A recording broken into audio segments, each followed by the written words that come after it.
poner las cosas al revés. Por eso Hoy vamos al análisis con el doctor Elizondo Mayer Serra del evento ocurrido en el Teatro de la República, que suele ser un evento tieso, protocolario, con motivo del aniversario.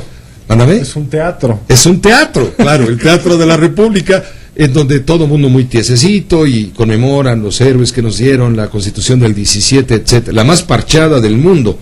Son 400 parches que le han puesto de entonces para acá, pero en fin.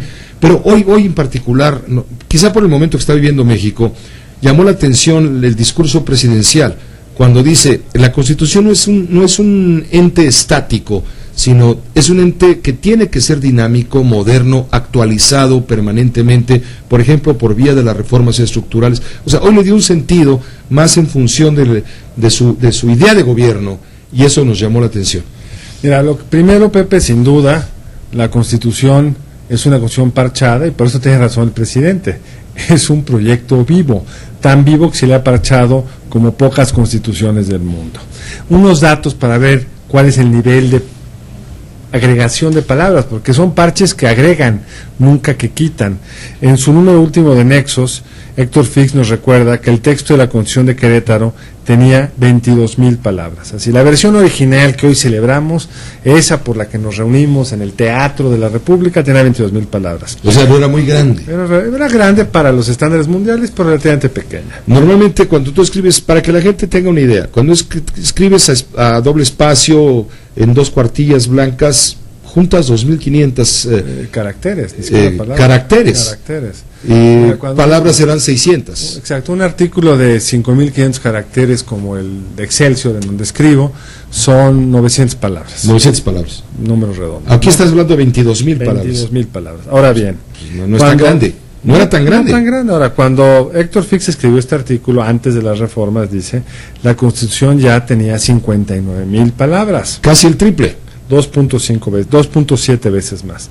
Ahora, en un cálculo rápido que hice, falta todavía que se agreguen algunas cosas, tiene alrededor de 78,000 palabras. Entonces, si hubiera que evaluar la Constitución y su calidad por peso, estaría a todo dar, porque pesa mucho más que antes. Cada vez es más pesada la Constitución. Casi nunca se le quitan cosas, cuando se le quitan son detalles, se le agregan. Y además, Pepe, como ya lo hemos discutido en este espacio, tenemos una Constitución que es realmente no solo Constitución, es ley reglamentaria.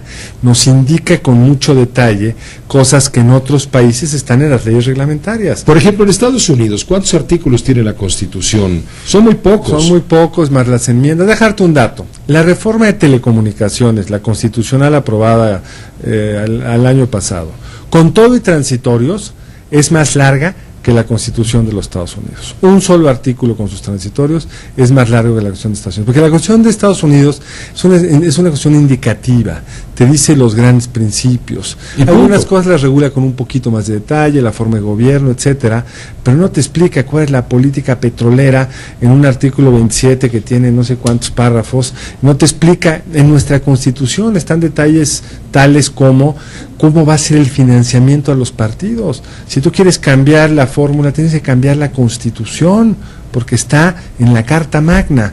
Entonces es una Constitución que sobreregula. Y en este último año, donde sin duda entramos a la sustancia, ha habido cambios muy importantes, también hubo cambios formales que no son menores, Pepe, porque inventaron los legisladores un principio que antes realmente no existía, que son los llamados artículos transitorios. En las reformas constitucionales, las dos más importantes desde el punto de vista económico, telecomunicaciones y energía, hay, en el caso de la de telecomunicaciones, 18 transitorios, en la energética 21. Pero en la vieja técnica legislativa, los transitorios eran transitorios, era para transitar. Había cosas que ajustar antes de que entrara en vigor, pero aquí pusieron transitorios que son realmente permanentes. Se definen cosas como que la ley tendrá que hacer transparente los contratos de Pemex. Eso ya no es transitorio. De estos 18 transitorios en el caso de las telecomunicaciones, 16 son sustantivos. Está regulado ahí qué se va a hacer con la banda de 700 MHz y cambia totalmente la lógica de la Constitución, porque ahora si tú quieres reformar en 10 años la ley secundaria, vas a tener que referir a los transitorios que se volvieron permanentes. Entonces, vaya que cambiamos el proyecto de nación si lo medimos por kilo, si lo medimos por palabras, si lo medimos por técnica legislativa. Ahora bien, sustantivamente, ¿en qué sentido cambiamos el proyecto de nación? Yo creo que ahí habría que matizar un poco. Cambiaron algunas fronteras, y fronteras muy importantes, digamos, entre Estado y mercado. Antes el Estado era el único capaz de ver cualquier asunto relativo a petróleo, incluido petroquímica, refinación, y esa frontera cambió. Ahora hay más mercado y menos Estado.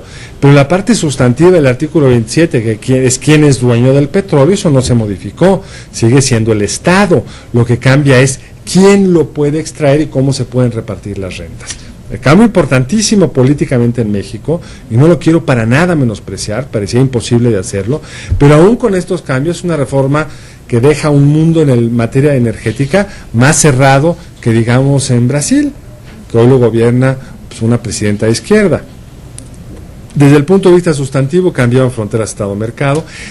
Cambio muy importante en los últimos años, Pepe, es que, bueno, habíamos hecho comisiones o organismos autónomos muy pocos en los últimos años de nuestra historia. Está, por supuesto, el Poder Judicial, está el Banco de México, relativamente reciente, en el último año el presidente Salinas, 93-94, el IFE, por supuesto, la Comisión de Derechos Humanos, pero en este último año generamos un gran número de nuevas instituciones constitucionalmente autónomas, el INFETEL, la COFESE, la antigua COFECO, el Instituto Nacional de Evaluación Educativa, el IFAI, el Coneval, áreas que eran en estricto sentido del Ejecutivo. Tienen mucho más poder que antes, en términos de que pueden imponer en materia de competencia, en materia de evaluación educativa, cosas que antes no podía el Ejecutivo, pero ya no son del Ejecutivo. Entonces, es un cambio bien importante. Se le dieron más poderes al Estado, en este caso al Ejecutivo, pero se salió esa responsabilidad del ámbito directo del Ejecutivo. El que va a asignar las cadenas de televisión no es el Ejecutivo, es una comisión autónoma que se llama el INFETEL. Es un cambio muy importante. Hay cambios muy importantes en la frontera entre Estado federal y Estados. Al Estado les mordieron con muchas responsabilidades que antes tenían.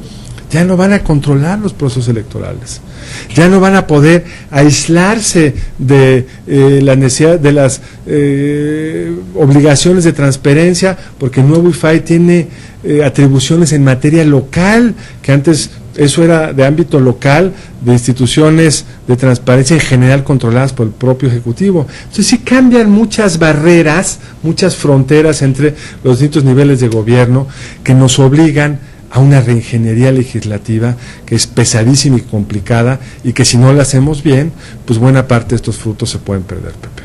Pues te agradezco mucho, porque también mucha gente está diciendo, bueno, ¿y para qué tantos cambios en la Constitución tan permanente y tan constante?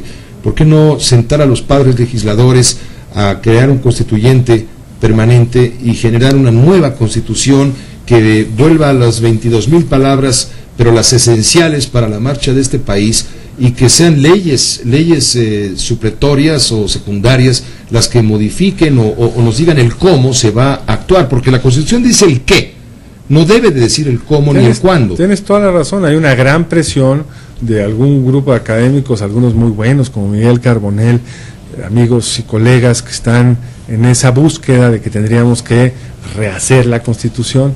La verdad es que es una propuesta tecnocrática. Las constituciones son el resultado de las fuerzas políticas vivas, nos pueden gustar o no. A mí hay muchas cosas que no me gustan, pero si hoy abrieras un nuevo Congreso Constituyente, mi sospecha es que nos iríamos de las 70,000 palabras a 120,000, porque habría nuevas presiones políticas que acomodar.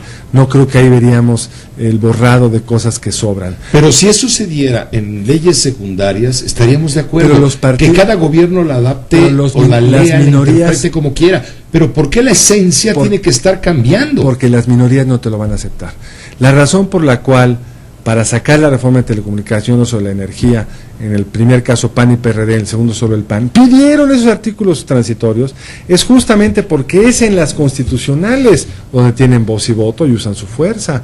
En las secundarias, pues la mayoría la puede alcanzar fácilmente el PRI, la tiene prácticamente con sus aliados, tiene un diputado más, 251 de 500, le faltan 3 o 4 en el Senado, contando a los del PAN y el Verde de su lado. Entonces, es la dinámica política que ha protegido a las minorías de esa forma, en el mundo, digamos, post-hegemónico del PRI, y en la época del PRI era la forma que cada presidente, que la Constitución la podía mover el presidente con relativa facilidad, podía incluso, como te acordarás, con López Portillo, nacionaliza la banca, usando los recursos constitucionales que da el artículo 27, cuando los banqueros se amparan, se asusta de que eso no vaya a ser que en el amparo lo pierda, y cambia el artículo 28 de la Constitución, en unos cuantos minutos decide que eso es actividad reservada al Estado, y se sobresee el amparo porque ya cambió la Constitución ex post, después del acto. Entonces la Constitución siempre fue el gran instrumento del presidente para poner sus reglas del juego. Cuando cambia un régimen pues más plural, con más competencia, los partidos de oposición dicen... Era el libro de visitas de los presidentes. Exactamente. Ahí ponían su autógrafo cada cual que iba pasando, con la letra que quisiera. Con el y eso es lo que los mexicanos tenemos que rescatar. Pero ahora la oposición dice, como me necesitas a mí para sacar los cambios, no te voy a poner las grandes reglas, porque luego vas y haces en la secundaria lo que tú quieres sin tomarme en cuenta a mí. En esta dinámica de mayor pluralidad, yo creo que si hoy hiciéramos un Congreso Constituyente, se reproduciría, si la regla fuera de 2/3, se reproduciría la actual situación en la que estamos, probablemente con aún mayores vicios. Muchas gracias, Carlos Elizondo. Al contrario, gracias a ti, Pedro. Gracias, buenas noches. El doctor Carlos Elizondo Mayercer. Por eso estamos como estamos. Ya vamos entendiéndonos, ¿no? Vamos a una pausa. Regresamos, hay más información.